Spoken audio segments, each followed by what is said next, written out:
હવે આપણે કહી શકીએ કે ભાઈ હાડ થીજવતી ઠંડી પડી રહી છે. રાજ્યના અનેક વિસ્તારોમાં તાપમાન ઘટ્યું છે. હવે દિવસે પણ ઠંડીનો અનુભવ થઈ રહ્યો છે. સાથે સાથે મનાલી અને હિમાચલ પ્રદેશમાં હિમવર્ષા પણ થઈ રહી છે. ત્યારે આ ઠંડી આગામી દિવસોમાં કેટલું તાપમાન ઘટાડશે એની વાત કરવી છે. નમસ્કાર, આપ જોઈ રહ્યા છો BS9 TV ન્યૂઝ અને આપની સાથે હું છું ભાવિક.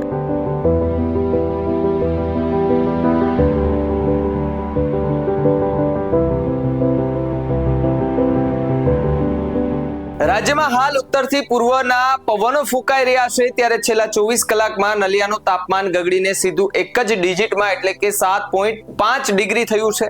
શનિવારે નલિયાનું તાપમાન 10.8 ડિગ્રી તાપમાન નોંધાયું હતું, જેમાં ગત 24 કલાકમાં 3.3 ડિગ્રી તાપમાનમાં ઘટાડો નોંધાયો છે. ત્યારે હવામાન વિભાગે આગાહીમાં જણાવ્યું કે હાલ ગુજરાતનું હવામાન આગામી 7 દિવસ શુષ્ક રહેશે. અને તો બીજી બાજુ હવામાન નિષ્ણાંતોએ પણ આજથી એટલે કે 9 ડિસેમ્બરથી લઘુત્તમ તાપમાનમાં ઘટાડો થવાનું અનુમાન જે છે તે લગાડવામાં આવ્યું છે. ને હવામાન વિભાગે આપેલી માહિતી પ્રમાણે આગામી 7 દિવસ હવામાનમાં કોઈ મોટા ફેરફારોની શક્યતાઓ પણ નથી દેખાતી.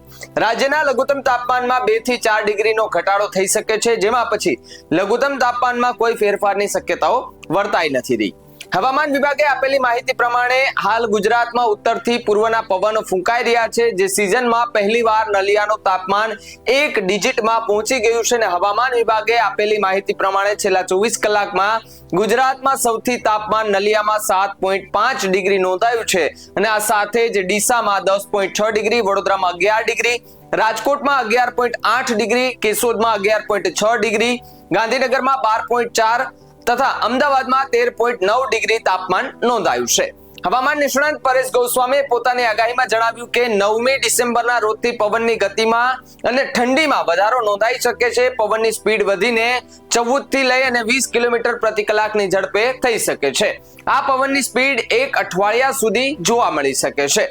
પરેશ ગોસ્વામીએ ઠંડી અંગેની આગાહી કરતા જણાવ્યું કે 9મી તારીખથી ઠંડીમાં વધારો થશે અને મહત્તમ તાપમાનમાં ઘટાડો નોંધાશે. આ સાથે જ અનેક વિસ્તારોમાં લઘુત્તમ તાપમાન 7 થી 8 ડિગ્રી સુધી પણ જઈ શકે છે. ખાસ કરીને કચ્છના નલિયા સહિતના વિસ્તારોમાં કોલ્ડ વેવ જેવો માહોલ સર્જાઈ શકે છે. અને આ સાથે જ ઉત્તર ગુજરાતના અનેક વિસ્તારોમાં પણ તીવ્ર ઠંડીનો રાઉન્ડ જોવા મળે તેવી શક્યતા છે. એવું દર્શાવવામાં આવે છે. જો કે ઉત્તર ગુજરાત ઉપરાંતના ભાગોમાં પણ તીવ્ર ઠંડીનો રાઉન્ડ જોવા મળી શકે છે. રાજ્યભરમાં 9 થી 15 ડિસેમ્બર સુધીનો રાઉન્ડ ઠંડીનો જોવા મળી શકે છે. આ સાથે જ હવામાન નિષ્ણાંત અંબાલાલ પટેલે આગાહી કરી છે ને હાલમાં રાજ્યમાં ઉત્તર પશ્ચિમના પવનો ફૂંકાતા જ ઠંડીનો ચમકારો વધ્યો છે. આગામી 24 કલાકમાં રાજ્યના ભાગોમાં ઠંડીનું મોજું ફરી વળશે. આગામી 48 કલાકમાં ઉત્તર ગુજરાતના મહેસાણા, પાટણ, બનાસકાંઠાના ભાગોમાં ઠંડીનું જોર વધશે. હિમયુક્ત પવન હશે, પરંતુ 17 ડિસેમ્બરથી મહત્તમ તાપમાન વધવાની શક્યતા પણ વ્યક્ત કરવામાં આવી છે. ગુજરાતમાં છેલ્લા 2 દિવસથી ઠંડીનો ચમકારો વધી ગયો છે. દિવસના સમયે પણ ઠંડા પવનો જોવા મળી રહ્યા છે. તો આગામી દિવસમાં ઠંડીમાં હજુ વધારો થવાનો છે ને ઉત્તર ભારતમાં થઈ રહેલી હિમવર્ષાને કારણે પણ ગુજરાતમાં ઠંડી વધી રહી છે. આ વચ્ચે અંબાલાલ પટેલે પણ આગાહી કરી છે. ઉત્તર ભારતમાં હિમવર્ષા થઈ રહી છે, જેની અસર ગુજરાતમાં પણ જોવા મળી રહી છે. રાજ્યમાં છેલ્લા 2 દિવસથી ઠંડીમાં વધારો જોવા મળ્યો છે. રાત્રે અને વહેલી સવારે ઠંડીનો ખૂબ જ વધારે ચમત્કારો જોવા મળી રહ્યો છે. અને સાથે જ દિવસભર ઠંડા પવનો ફૂંકાઈ રહ્યા છે. આગામી દિવસોમાં હજુ પણ તાપમાન ઘટવાને કારણે રાજ્યમાં ઠંડી વધી શકે તેવી આગાહી હવામાન નિષ્ણાંતો કરી રહ્યા છે. રાજ્યમાં ઠંડીની સાથે વાવાઝોડાનું સંકટ પણ જોવા મળી રહ્યું છે. અંબાલાલ પટેલે કહ્યું કે 23 ડિસેમ્બરથી રાજ્યમાં ભારે ઠંડી પડશે. તો 16 થી 22 ડિસેમ્બર દરમિયાન વાદળછાયું વાતાવરણ બનવાથી અરબ સાગરમાં લો પ્રેશરની સંભાવના છે. અંબાલાલ પટેલ કહે છે કે આગામી 72 કલાકમાં મહેસાણા, બનાસકાંઠા, સાબરકાંઠા અને પંચમહાલ જેવા જિલ્લાઓમાં ઠંડી વધી શકે છે.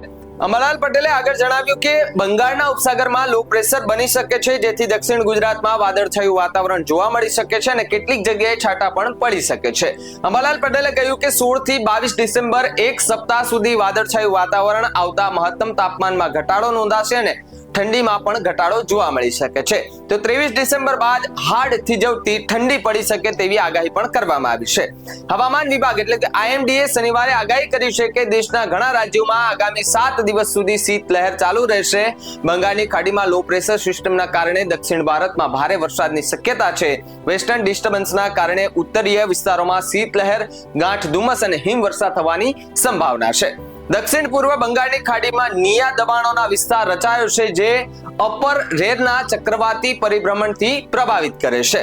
સિસ્ટમ આગામી 24 કલાકમાં વધુ તીવ્ર બની શકે છે તેવી પણ વાતો જે છે તે થઈ રહી છે અને પશ્ચિમ ઉત્તર પશ્ચિમ તરફ આગળ વધી શકે છે અને છેવટે 11 ડિસેમ્બર સુધી તમિલનાડુ અને શ્રીલંકાની નજીક દક્ષિણ પશ્ચિમ બંગાળની ખાડીમાં પહોંચી શકે છે. સૌરાષ્ટ્રમાં પણ ઠંડી વધી રહી છે. વિવિધ શહેરોમાં તાપમાનમાં ઘટાડો થઈ રહ્યો છે. રાજકોટમાં તાપમાન 13.6 ડિગ્રી પહોંચ્યું છે, તો અમરેલીમાં 15.1 ડિગ્રી તાપમાન નોંધાયું છે. મહેસાણામાં તો તાપમાન 11.2 ડિગ્રી પહોંચી જતા લોકો ઠંડીથી ઠૂઠવાયા છે અને પંચમહાલમાં પણ તાપમાન 12.2 ડિગ્રી પહોંચ્યું છે, જ્યારે વેરાવળમાં તાપમાન 16.2 ડિગ્રી નોંધાયું છે. તો તમે પણ કમેન્ટ કરીને જરૂર જણાવજો તમારા વિસ્તારમાં કેવી ઠંડી પડી રહી છે. તો આ મુદ્દે તમારું શું માનવું છે ને કમેન્ટ કરીને ખાસ જણાવજો. તો આવા જ વધુ સમાચાર માટે આપ જોતા રહો BS9 TV ન્યૂઝ. નમસ્કાર.